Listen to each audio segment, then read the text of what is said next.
Aynan ushbu voyaga yetmagan shaxsning maktabda dars qoldirganligi uchun ota-onasi 2025-yilning 12-sentyabr kuni, shuningdek, o'z boshimchalik bilan avtomobil boshqarib qo'pol ravishda yo'l harakati qoidalarini buzganligi sabab joriy yilning 8-yanvar kuni O'zbekiston Respublikasi Ma'muriy javobgarlik to'g'risidagi kodeksining 47-moddasi bilan javobgarlikka tortilgan va profilaktik suhbat o'tkazilgan edi.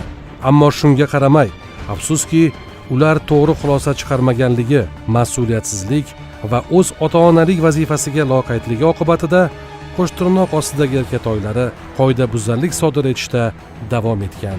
Ushbu transport vositasi 2002-yilda tug'ilgan Atadyanova Leyla Bekzotovga tegishli bo'lib, bu shaxs tomonidan 2024-yildan shu kunga qadar 18 marotaba transport vositasini boshqarish huquqi bo'lmagan shaxsga haydash uchun berganligi, shuningdek, qo'shimcha ravishda 37 marotaba boshqa turdagi yo'l harakati qoidalarini qo'pol ravishda buzganligi aniqlandi.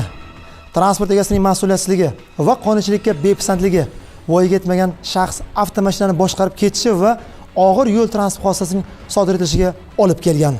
Shu o'tgan safar o'zi hamma xodimlar ogohlantirdi. Mosh haydayman deb va'da berdi. Yana shug'ul qilib haydab qo'ydi mashina. Hammasi ham noto'g'ri. Qiyinchilikdan pishonaman. Urgan xodimni men bor kechirim so'rayman xodimning o'zidan, uylaridan, bilasidan.